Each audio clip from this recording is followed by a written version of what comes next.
All right, Fresh. Our number one team in the country, the one team we have not talked about, your runner up from the national championship game, the Alabama Crimson Tide. Coming off 13-2 year last year, only team to beat Georgia. But this wasn't a typical Alabama team. They struggled versus A&M. We saw that. And there's a lot of games that they didn't really put people away until the very, very end. You look at that LSU game, that was at home in Tuscaloosa, and you only won by 6. Arkansas, again, in Tuscaloosa, they only won that game by 7. Auburn, it took 4 overtimes to beat Auburn. But then on top of that, you're the one team that's put up 41 points on a once-in-a-decade, once-in-a-generational defense there. They got the Heisman Trophy winner coming back, Bryce Young. They lose their top running back. They lose 2 really, really good receivers. Now, they got some talent in the pipeline coming up. Oh, yeah, they also have this guy by the name of Will Anderson, who may be one of the top defenders in the entire country, if not the best defender in the entire country. The Crimson Tide are loaded. They really, really are. But the schedule's a little interesting, too. At Texas, week 2. At Arkansas, October 1st. Texas A&M in Tuscaloosa, October 8th. Then got at Tennessee. You got to travel to Knoxville that next weekend. At LSU, at Ole Miss. And then the Iron Bowl is in Tuscaloosa versus Auburn. Tricky schedule, but a lot of talent on this Crimson Tide team. Fresh, how do you see it? Well, I think the reason people ask, hey, you're a Georgia fan. Why do you have Alabama number 1 preseason? Why do you have Ohio State number 2? Why is Georgia at 3? Look, Stetson Bennett is has done a great job at quarterback, but he's not Bryce Young.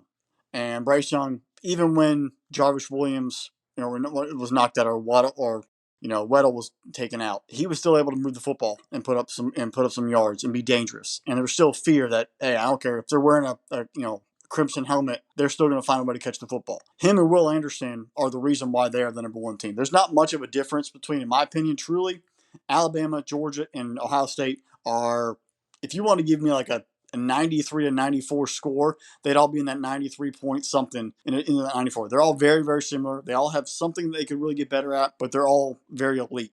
But Bryce Young and Will Anderson pushed them over. They also have Jordan Battle and Drew Turner, 2 other elite defenders coming back.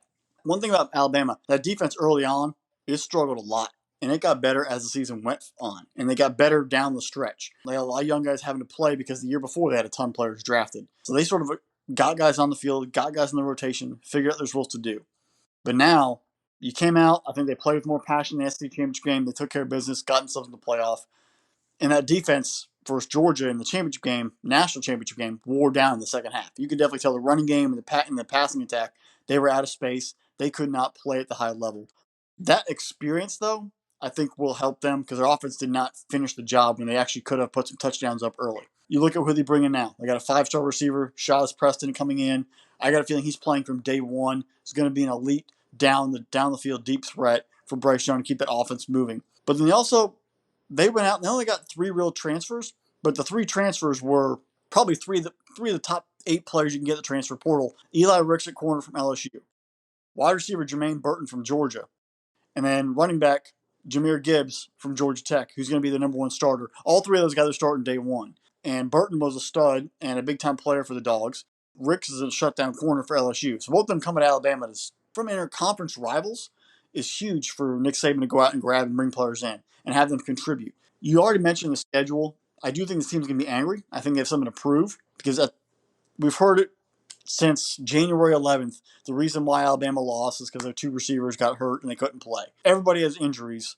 You've got to still show up and play football. And if you're Alabama, you shouldn't be complaining about injuries because your team should be elite anyway. That's what we keep hearing, you're elite. 2 players not in the field shouldn't mean you guys are no longer competitive. Your team is good. You have depth. It might be one of the hardest schedules they've had in recent memory. I think with Arkansas getting a little bit of more depth, the A&M game, just a heightened sense of intrigue now after the comments. And then Tennessee improving, which for a while now, that Tennessee-Alabama game has not really been a game. It's just been on the schedule. Historically, in the 70s, 80s, and 90s was something, but since Saban's taken over, it has not been a football game. Mississippi State is that trap game, though, in between the Tennessee and the LSU matchup. LSU, Bama in Death Valley. We're going to do a podcast about most underrated home environments. Death Valley is not underrated. It is very intimidating, and it has a major impact on the football game. A mediocre LSU team playing at home at night becomes a very, very good football team just because that crowd is buying in and brings the atmosphere to it.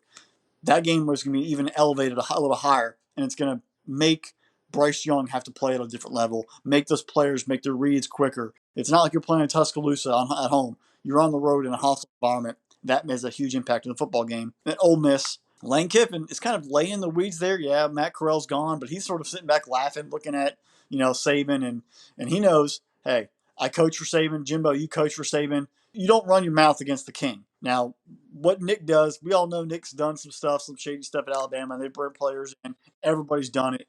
It's going to be, I think he's sitting back, letting everyone take care of their own business. He's going to try to manage himself in the weeds and try to get the upset.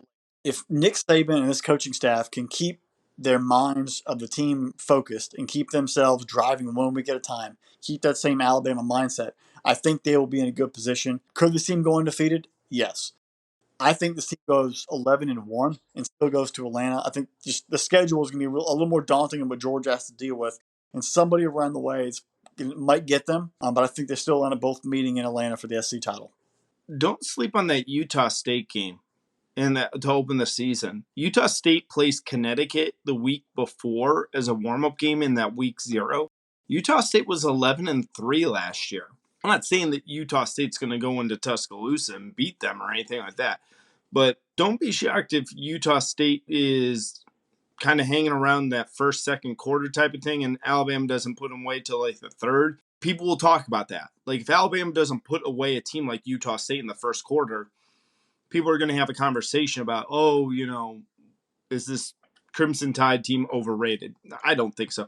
I think you made a great point there, Fresh, with Alabama, Ohio State, and Georgia being 1, 2, 3. If we flip the order, if we went, just go by the order of the finish last year, Georgia, Alabama, Ohio State, you're not going to get an argument on most people. You're not going to get an argument. These three teams are separated by a razor thin margin, and I think each one of them has a little bit of a question. Ohio State's coming in. Can they get better on defense? Georgia coming in. Can they replace all those starters that they lost on their defense? Alabama coming in this year. Can they replace their offensive weapons? And I think Alabama has another question, and you didn't mention this one. That Alabama offensive line really struggled last year. I don't want to make it sound like they struggled like a team like Northern Illinois playing Notre Dame struggled. We're talking like they struggled to Alabama standards. Alabama produced, and that's with probably one of the best offensive tackle prospects in Evan Neal on that line. They have to be better in the trenches. They really, really do. Too many times what do we see? We saw Robinson Jr. last year, 2 yards, 3 yards, and didn't really break those huge runs. Bryce Young threw the ball very, very well. 47 touchdown passes. But Alabama, while, Robinson had 1,300 yards and 14 touchdowns, it never felt like an Alabama running game of years past. It's not Derrick Henry. It's not even Melvin Ingram or Mark Ingram. It's not even Trent Richardson here. I need to see something better out of the Alabama rushing attack. I need to see something better out of their offensive line.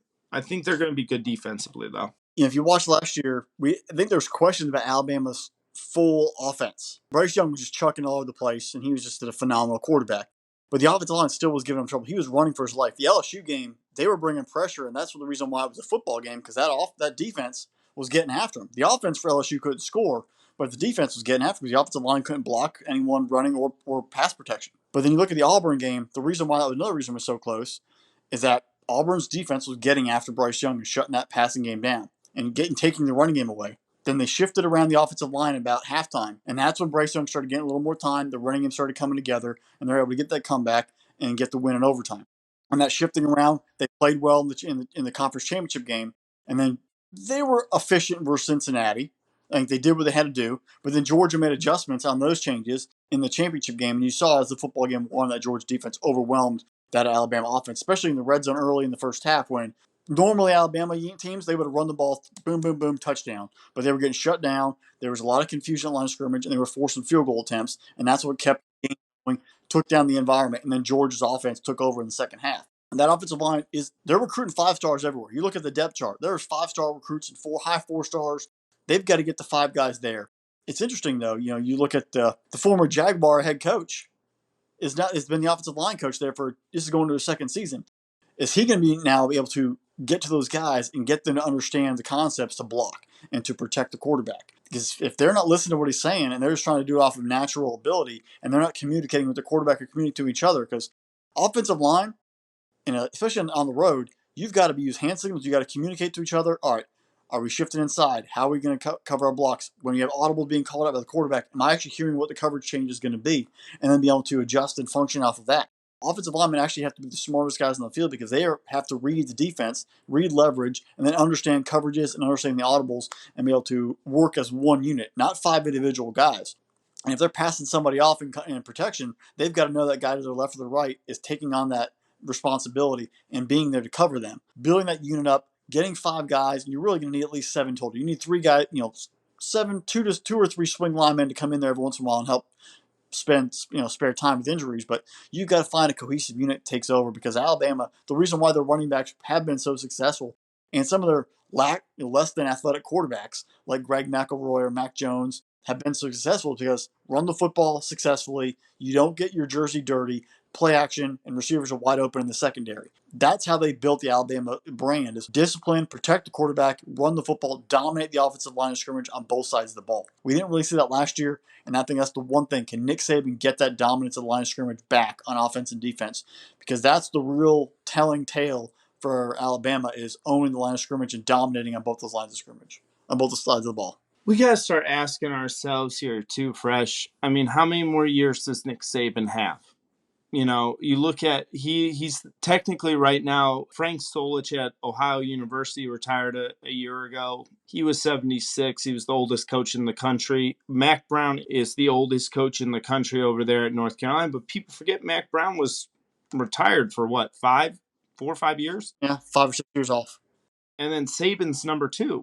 He's over 70 now. He'll be 71 during this season. Alabama's going to have to eventually start thinking of an exit strategy there because you don't, especially a school like Alabama, you don't want to see any type of drop off of these teams. This is a very good Alabama team. This is a very, very good Alabama team. Is it as good as some of these championship teams that, went toe-to-toe against Clemson? I don't know. I want to see what happens with these wide receivers. I want to see how they handle with 5 very, very tough road games. Like, they don't have an easy road game. Like, they don't play Vanderbilt on the road. They don't play Missouri on the road. They play Texas, Arkansas, Tennessee, LSU, and Ole Miss all on the road. Those are all tough games, man. Alabama, I love Alabama fans. I really do, because your expectation is to win a national title every single year. And I love a fan that has that level of expectation. If you want your team to be an elite level team, you got to hold that level of expectation in your mindset at all times, or at least to the playoffs. You can say playoffs are bust, like you said for Ohio State. This could be a special Alabama team. This could also be a team that, what if they don't gel? What if they don't come together? What if we see, dare I say, Alabama lose 2, and this would be news if Alabama loses 2 regular season games. I don't know. I don't bet against Nick Saban. I'm going to say that they're going to run the table in this gauntlet of a schedule and wind up in Atlanta, maybe a 1-loss team in Atlanta there.